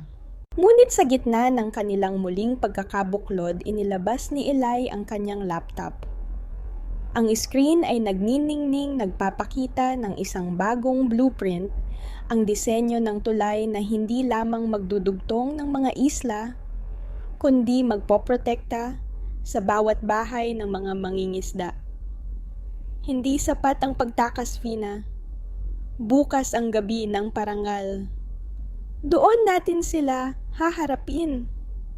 Hawak ko ang ebidensya ng ilegal na pagmimina ng mga Valencia sa ilalim ng tulay na itinatayo natin. Ang cliffhanger ay dahan-dahang nabubuo sa bawat segundo ng pananahimik ni Fina habang nakatitig sa disenyo ni Eli. Alam niya na sa pagpunta nila sa gala bukas, itataya nila ang lahat ang kanilang pangalan, ang kanilang kaligtasan, at ang kanilang huling pagkakataon sa katarungan. Sa labas ang dagat ng Iloilo ay nagsisimula ng kumalma, tila naghahanda para sa isang dambuhalang pagsabog na wawasak sa huling anino ng mga Celestino. Handa ka na ba, Fina? Tanong ni Eli. Handa na ako, Eli. Dahil ang ibong matagal nilang ikinulong ay natutunan ng lumipad ng mas mataas kaysa sa kanilang mga kasinungalingan. Hindi ka na kailangan ng pamilyang ito, Faustina. Isang pirma na lang at ikaw ay magiging isang estranghero sa sarili mong tahanan, sa sarili mong lungsod at sa bawat alaalang pilit mong kinakapit. Ang malamig na tinig ni Octavio ay tila isang palasong itinusok sa pinakamalalim na bahagi ng puso ni Fina. Nakatayo siya sa gilid ng dambuhalang pintuan ng Grand Ballroom ng Iloilo Convention Center. Ang kanyang mga kamay ay mahigpit na nakakuyom hanggang sa bumaon ang kanyang mga kuko sa palad. Narinig niya ang boses na yon mula sa mikropono, sa loob isang anunsyong nagpapatayo ng kanyang balahibo. Sa gitna ng karangyaan, ng gala, kung saan ang kislap ng mga diamante ay tila mga matang nanghuhusga at ang bango ng mga mamahaling rosas ay pilit na nilulunod ang amoy ng lason. Ang kanyang sariling kapatid sa labas ay kasalukuyan ng naglulunsad ng kanyang huling pag-atake. Kamera luylay makikita ang kaibahan ng anyo ni Fina. Suot niya ang puting Filipiniana na ngayon ay tuyo na. Ngunit may mga bakas pa rin ng pait ng kahapon. Ang bawat hibla ng tela ay tila nagkukwento ng kanyang pagtakas sa ulan ng kanyang pagluha sa piling ni Eli at ng kanyang panunumpa na hinding-hindi na muling luluhod sa harap ng kawalang katarungan. Isang contextual needle ang bumaon sa damdamin ng mga nakamasid. Habang sa loob ng ballroom ay nagkakasiyahan ang mga Valencia at si Octavio sa labas ay nakatayo ang tunay na tagapagmana, ang ibong bumasag sa kanyang hawlang ginto upang maging isang agila ng katarungan. Naramdaman ni Fina ang panginginig ng kanyang buong katawan nang dahan-dahan niyang itinulak ang dambuhalang pinto. Ang bawat pagpihit ng bakal ay tila ritmo ng isang hatol na papalapit. Ang bawat hininga niya ay mabigat, tila ba ang bawat buto niya ay sumisigaw sa tindi ng kaba at pananabik. Isang internal crumbling ang dumaan sa kanyang isipan. Sa loob ng 10 taon, siya ang naging anino ng kanyang ama ang naging masunuring anak na tumanggap ng bawat sipayo. Ngunit sa gabing ito, ang pighati ay naging gasolina ng kanyang muling pagsilang. Stop the signing? Ang boses ni Fina ay umalingaw-ngaw sa buong ballroom, malinaw matatag at punong-puno ng awtoridad na nagpatahimik sa bawat tawa at kalansing ng mga basong kristal. Ang lahat ng mata ay napako sa kanya. Ang mga flash ng kamera ay tila mga kidlat na tumatama sa kanyang anyo. Nakita ni Fina si Don Arsenio na nakaupo sa gitna ng entablado maputla at tila ba isang estatwang gawa sa yelo. Sa tabi nito, si Octavio ay nanigas ang panulat sa kanyang kamay, ay dahan-dahang nadulas at bumagsak sa makinis na sahig ang tunog nito. Ay tila hudyat ng pagtatapos ng kanyang ambisyon. Humakbang si Fina pasulong kasunod si Ellie Macapagal. Ang inhenyero ay nakasuot ng maayos na terno. Ang kanyang tindig ay tila isang bundok na hindi na kayang yanigin ng kahit anong bagyo.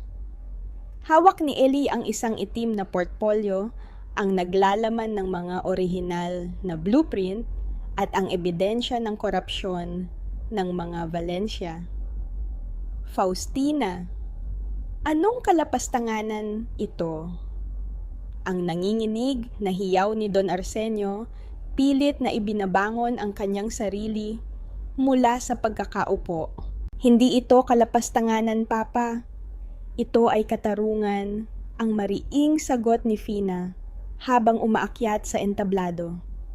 Nandito ako upang ilantad ang bawat dumi na pilit ninyong itinatago sa likod ng proyektong ito. Ang tulay na itinatayo ninyo ay hindi para sa Iloilo. Ito ay para sa inyong sariling bulsa at para sa paglaban ng pera ng mga Valencia.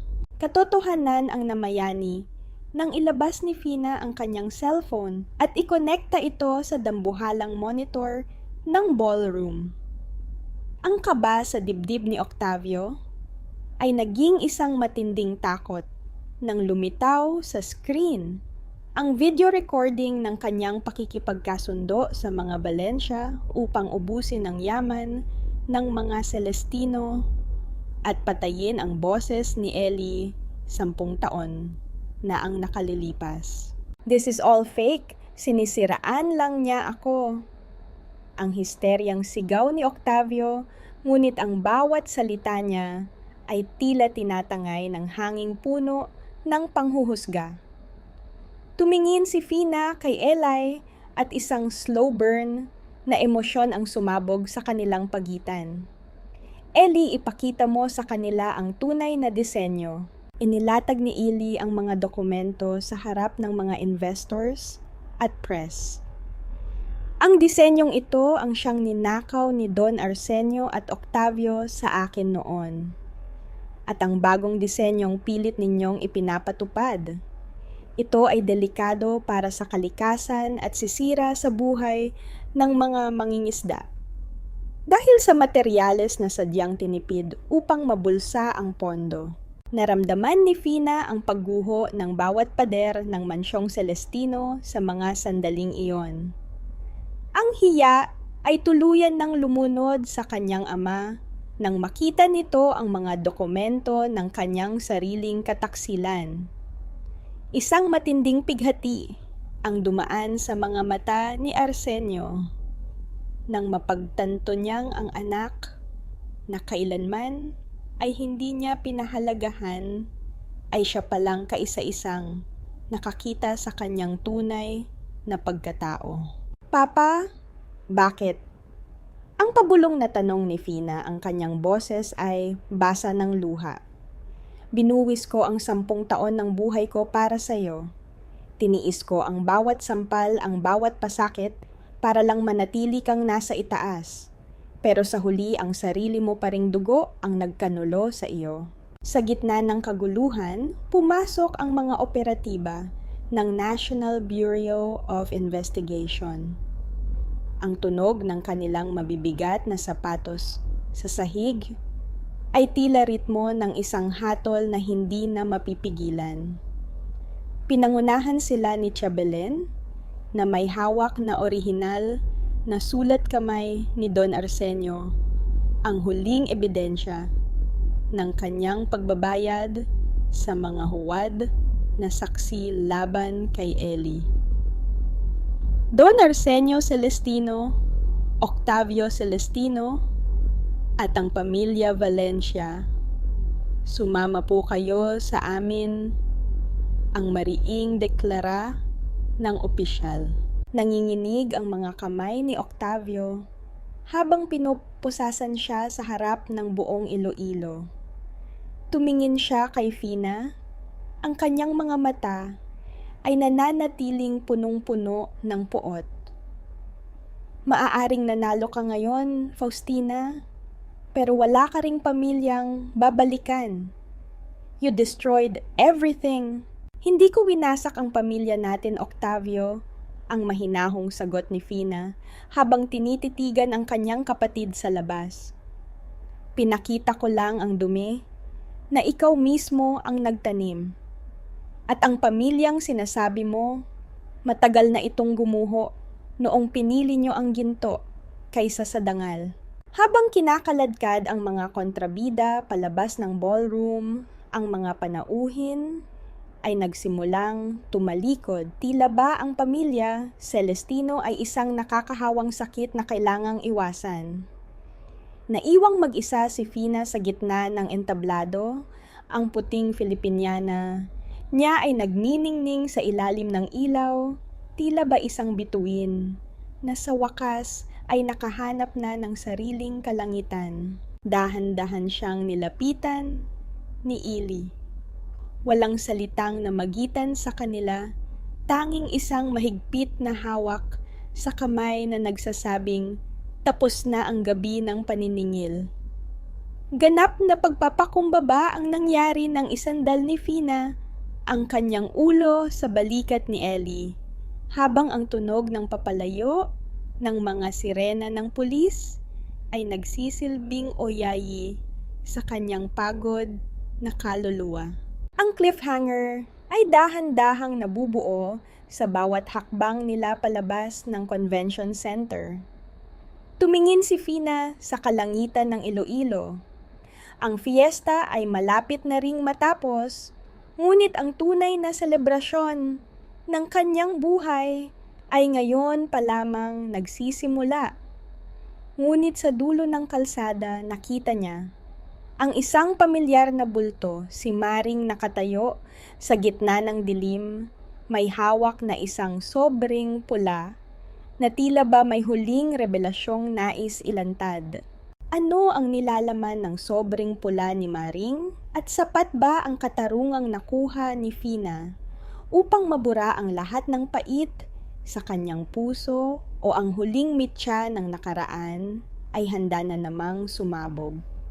Ang gabi ay ngayon pa lamang tunay na naghihilom, at ang bawat hininga ni Fina ay tila isang panalangin para sa isang bukas na wala ng anumang tanikala. Ang pinakamahirap na dumi na dapat linisin ay hindi ang putik sa iyong paanan, kundi ang mantsa ng kataksilan na kasalukuyang nakabaon sa iyong mga palad.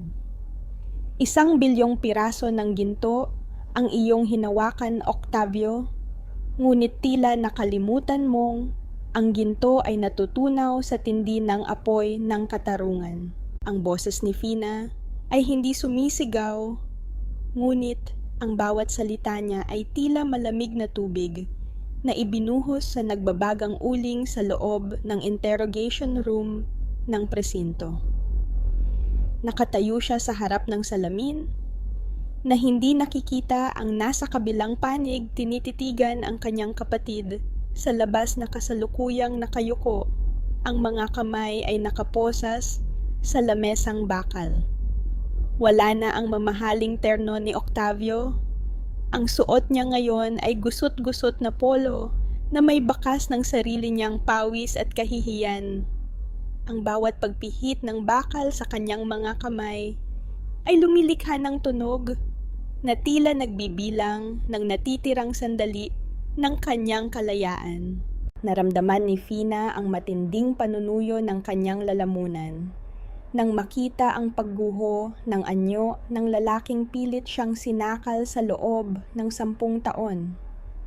Isang internal crumbling ang dumaan sa kanyang isipan, habang si Octavio ay pilit na umiiwas sa tingin ng mga kamera. Naramdaman ni Fina ang bigat ng bawat sakripisyong ginawa niya upang protektahan ang pamilyang ito na sa huli ay siya rin palang wumawasak sa kanya. Ang miyamain ng tadhana ay tila isang nakakasakal na usok. Narito siya, ang anak na palaging minaliit, habang ang anak na pilit itinatago ay kasalukuyan ng hinahatulan ng sarili nitong kasakiman. I did it for the family, Faustina. Ginawa ko lang ang hindi kayang gawin ng tatay mo. Ang hiyaw ni Octavio sa loob ng silid, ang kanyang boses ay pumiyok dahil sa tindi ng desperasyon. Gusto ko lang maranasan kung paanong maging isang tunay na Celestino. Isang gabi lang na hindi ako kailangang magtago sa anino nyo. Dahan-dahang lumabas si Fina mula sa observation room at pumasok sa silid ni Octavio. Ang bango ng kanyang sandalwood na pabango ay humalo sa amoy ng lumang papel at semento sa loob ng presinto. Huminto siya sa harap ng kanyang kapatid, sapat na upang maramdaman nito ang init ng kanyang presensya. Pait ang namayani ng dahan-dahan niyang inilapag ang isang maliit na baso ng tubig sa harap ni Octavio, isang simpleng kalinga na kailanman ay hindi ibinigay ng lalaki sa kanya. Ang pagiging Celestino Octavio ay hindi tungkol sa yaman o sa dambuhalang mansyon. Ang mahinang sabi ni Fina, ang kanyang mga mata ay nanunubig sa pighati. Ito ay tungkol sa bigat ng pananagutan, pero pinili mong pasanin ang bigat ng galit ng nanay mo. Patawarin mo ako. Dahil naging bulag din ako sa sakit na nararamdaman mo. Tumingala si Octavio at sa unang pagkakataon, nakita ni Fina ang isang bata sa loob ng mga mata ng abogado, isang batang kailanman ay hindi nayakap ng kanyang ama. Ngunit ang mist of distrust ay mabilis na bumalik nang marinig nila ang mabilis na yabag ng mga sapatos sa pasilyo. Pumasok ang isang pulis, dala ang ulat mula sa ospital. Ma'am Faustina, nagising na po si Don Arsenio, ang ulat ng opisyal. Ngunit ayaw niyang kumausap ng kahit sino maliban sa inyo. Dinala ni Eli si Fina sa St. Paul's Hospital. Ang bawat hakbang ni Fina sa puting pasilyo ay tila paglakad sa gitna ng isang sementeryo ng mga pangarap. Nang makarating siya sa silid ng kanyang ama, naramdaman niya ang pagsikip ng kanyang dibdib. Si Don Arsenio, ang dambuhalang leon ng Iloilo ngayon, ay nakahiga, maputla at nakakabit sa iba't ibang makina. Ang kanyang tungkod ay nakasandal sa sulok, tila ba isang lantang kahoy na wala ng silbi.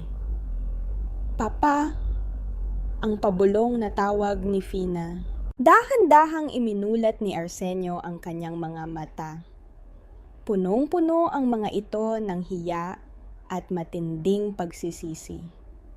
Inabot ng matanda ang nanginginig niyang kamay patungo sa anak. Isang internal crumbling ang naramdaman ni Fina nang marinig ang mahinang bulong ng kanyang ama. I am so sorry, Faustina. Pinatay ko ang iyong kabataan para sa isang legacy na wala namang halaga. Ang hikbi ni Arsenio na tila punong-puno ng dugo at pait. I was protecting my pride not my family. At ikaw ang tanging nanatili kahit tinapon kita sa dilim. Ganap na pagpapakumbaba ang namayani nang yumuko si Fina at idinikit ang kanyang noo sa nanginginig na palad ng kanyang ama. Tapos na po, Papa. Malaya na tayo sa gintong hawla na yon. Pero kailangan niyo pong harapin ang katarungan. Hindi bilang isang Celestino, kundi bilang isang ama na nagkamali. Paglabas ni Fina ng ospital, sinalubong siya ni Eli sa ilalim ng malamlam na ilaw ng parking lot.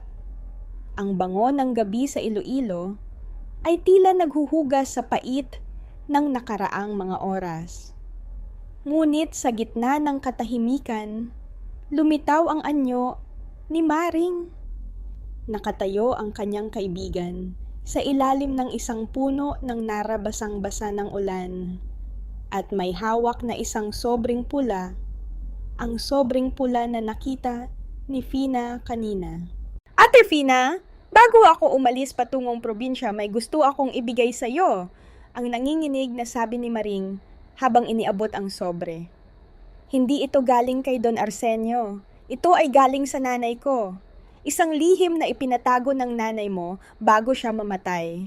Nanginginig ang mga daliri ni Fina habang binubuksan ang sobre.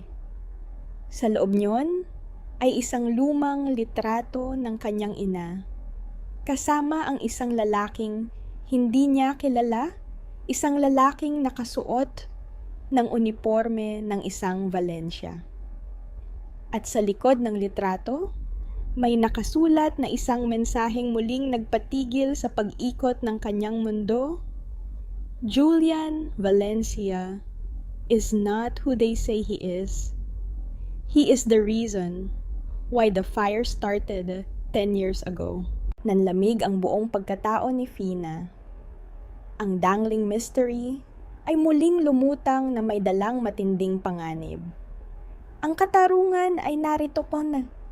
Ngunit ang huling mitya ng nakaraan ay kasalukuyan nang nagbabadyang sumabog sa gitna ng kanyang bagong bukas. Ang cliffhanger ay dahan-dahang nabubuo sa bawat segundo ng pananahimik ni Fina habang tinititigan ang litrato. Tumingin siya kay Ellie at doon niya nakita ang takot sa mga mata nito. Sapat na ba ang kanilang tatag upang harapin ang huling halimaw ng Iloilo o ang paghuhugas ng kamay ay magtatapos sa isa na namang madugong sakripisyo? Akala mo ba ay malaya ka na, Faustina? Ang singsing na itinapon mo ay babalik at babalik sa iyong daliri dahil ang utang ng pamilya mo sa akin ay dugo ang kabayaran. Ang boses ni Julian Valencia ay tila malansang agos ng tubig na dumaan sa pandinig ni Fina habang nakatayo siya sa madilim na dalampasigan ng Iloilo. Ang malamig na simoy ng hangin ay humahaplos sa kanyang mukha, dala ang bango ng alat ng dagat, na dati ay simbolo ng kanyang kalayaan, ngunit ngayon ay tila ba naging amoy ng isang paparating na sakuna. Nakatayo si Julian, sa harap niya suot ang kanyang mamahaling terno na hindi man lang narumihan ng putik ng kalsada, habang ang kanyang mga mata ay nagniningning sa tindi ng kapangyarihang pilit niyang pinanghahawakan. Naramdaman ni Fina ang matinding panunuyo ng kanyang lalamunan nang dahan-dahan niyang inilabas ang lumang litrato mula sa sobrang pula ni Maring. Ang bawat paghugot niya ng hininga ay tila paglunok ng mga piraso ng basag na baso. Isang contextual needle ang bumaon sa kanyang puso, habang ang mga mangingisda sa malayo ay kasalukuyan nang nag-aayos ng kanilang mga lambat sa ilalim ng buwan. Ang lalaking nasa harap niya ay ang mismong demonyong nagsindi ng apoy na tumupok sa kanilang mga pangarap 10 taon na ang nakalilipas.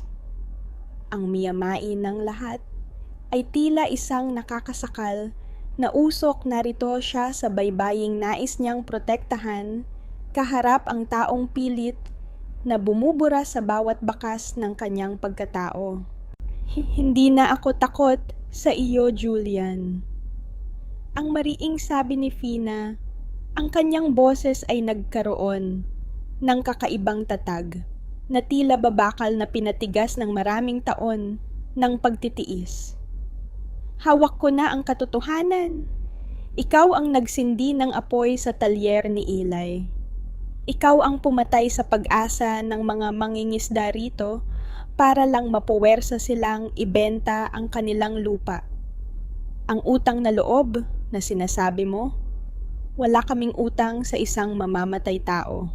Isang mapait na tawa ang kumawala sa mga labi ni Julian habang dahan-dahan siyang lumalapit. Ang bawat hakbang niya sa basang buhangin ay tila ritmo ng isang hatol.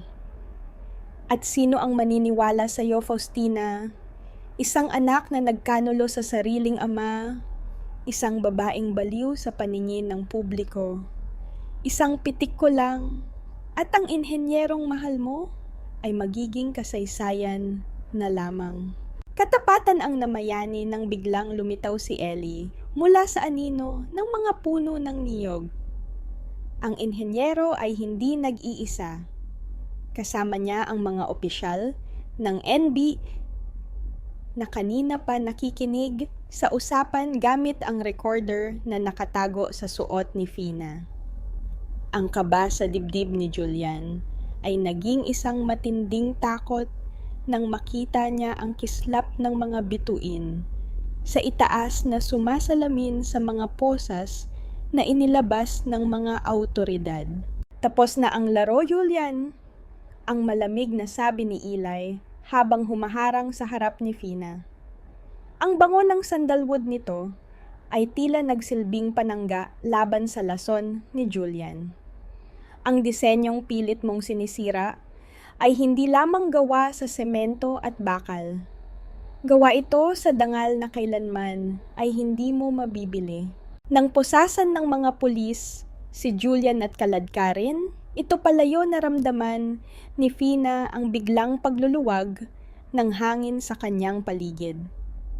Ang 10 taon ng pagkakabilanggo sa loob ng kanyang sariling pamilya ay tuluyan nangang natapos. Isang internal crumbling ang naramdaman ni Fina. Ngunit sa pagkakataong ito, hindi ito gumuho dahil sa pighati, kundi dahil sa tindi ng ginhawa. Dahan-dahan siyang napaupo sa buhanginan.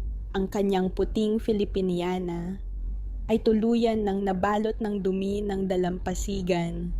Ngunit sa kanyang paningin ito na ang pinakamalinis na suot na kanyang naisuot sa buong buhay niya. Lumapit si Eli at tumabi sa kanya. Ganap na paghilom. Ang nangyari nang dahan-dahang isandal ni Fina ang kanyang ulo sa balikat ng lalaki. Ang tunog ng mga alon na humahampas sa pampang ay nagsilbing oyayi sa kanilang mga sugatang kaluluwa. Walang salitang namagitan sa kanila, tanging ang init ng kanilang magkahawak na kamay na nagsasabing ang gabi ay tapos na. Anong gagawin mo ngayon, Fina? Ang mahinang tanong ni Eli habang pinagmamasdan ang bukang liwayway na nagsisimula ng gumuhit sa abot tanaw. Gusto kong ibalik ang lupang ito sa mga mangingisda, Eli. Ang sagot ni Fina, ang kanyang mga mata ay nagniningning sa bagong pangarap.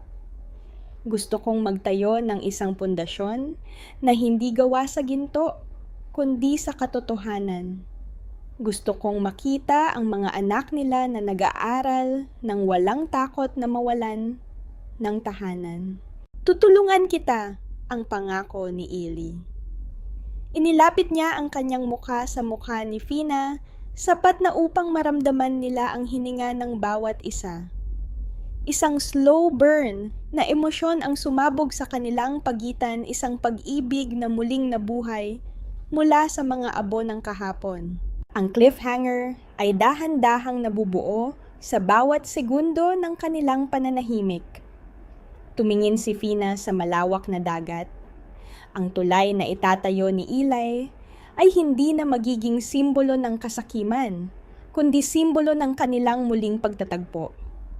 Ngunit sa dulo ng kalsada nakita niya si Chabelen na humahangos may dalang isang maliit na susi na galing sa lihim na drawer ni Don Arsenio sa ospital. Nene Elimay, iniwang huling mensahe ang tatay mo bago siya tuluyang mawalan ng malay.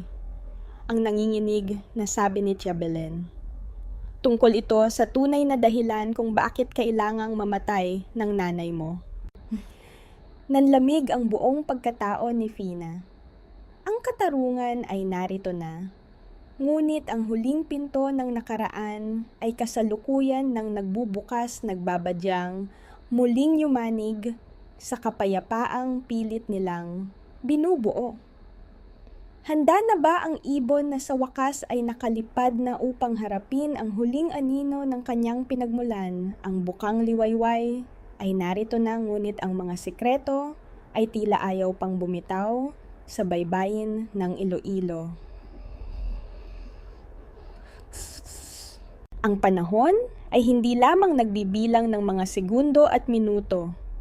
Ito ay isang dahan-dahang paghabi ng mga pira-pirasong alaala hanggang sa ang bawat sugat ay maging isang pilat na hindi na nagdudulot ng sakit kundi ng karunungan.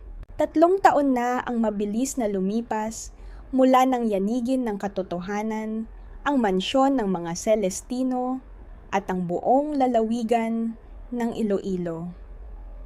Ang sikat ng araw sa hapong ito ay tila may dalang kakaibang haplos, mas malambot, mas mainit, at punong-puno ng pag-asa.